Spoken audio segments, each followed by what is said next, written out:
What's up, everyone, and welcome back to JS Outdoors. Today I wanted to go over 3 different shooting positions that you can use when you're concealed carrying or using a pistol. These are 3 ready positions, so your firearm will be presented during the time that you're in these positions. Each one has a little bit of a plus and a minus, and we'll kind of get into that here in a sec. So for this video, we'll be shooting the P365 X Macro, and we've already done a 100-round review on this. Some of these shots will count towards that 500-round count. And we'll do another review at the 500 round point. All right, so the first position I want to talk about is the low ready. Essentially what the low ready is you have your firearm in your hands and your arms are down by your side. You can use your biceps and kind of rest them across your rib cage. This position is good because it helps minimize fatigue with your firearm out. However, there's a lot more movement to get up back on target, so it's not one that I use a lot. And usually if I find myself in this position, there's nothing really going on, and there's a consideration for me to just reholster my pistol at this time.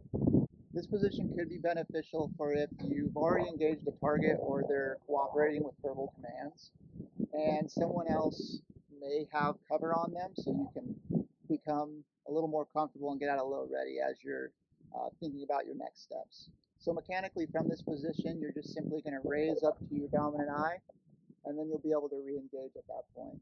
It'll look something like this.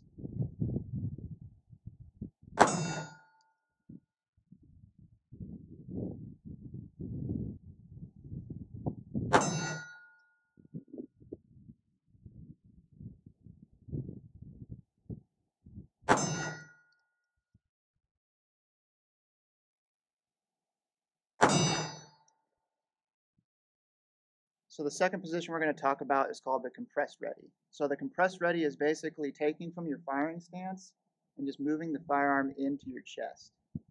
Notice that at this point the firearm is still pointed towards the target, allowing for me to easily represent to the target and then engage that target. So from here you can engage the target, and as you're shooting, get to your full extension and continue to re-engage the target. This position is beneficial for giving verbal commands and when it appears that a situation could escalate rather quickly. So I'll demonstrate kind of what that looks like.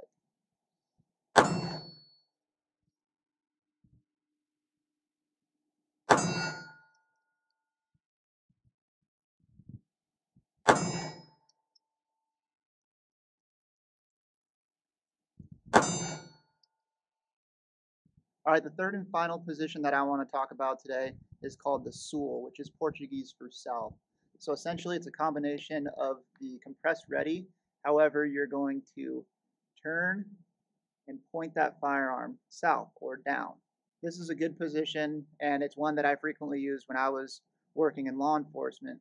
And it allows you to give good verbal commands, have your firearm up and into a ready position so that you can engage that target if the situation starts to turn for the worse.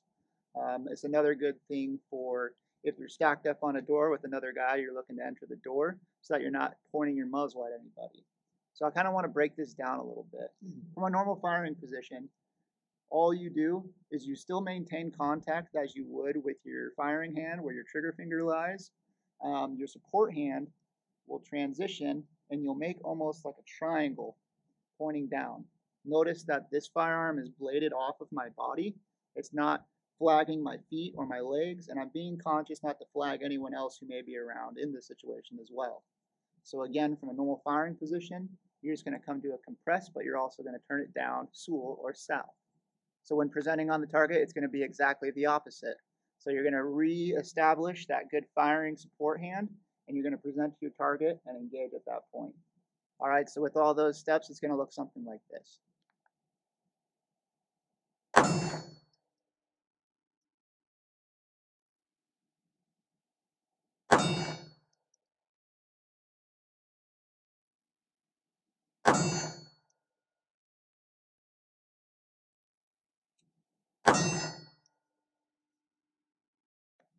So much like everything else, be sure to practice from all of these positions. All of them do have a place in the world, especially when you're looking to carry a firearm and protect yourself or someone else when you're out. I can't stress this enough. Practice it, practice it, practice it. Practice getting into the position, practice slowly maneuvering out to a steady stance and firing, coming back, resting your arms down, going to a holster from different positions, unholstering and then getting into the position, unholstering, engaging, and then coming back into the position. Get all of these mechanics down and do them frequently. That way, when it comes to the situation where you need to use one of these different stances and be in a ready position, you're able to use it without thinking about it. All right, be sure to like, comment, and subscribe, and let us know in the comments what you want to see next or different things that you'd like us to explain or go over. Be sure to check out our social media pages. We have an Instagram and a Facebook, both JS Outdoors LLC. And we also have a website. The website is jsoutdoorsllc.com. All right, thank you all for watching. We'll see you next time.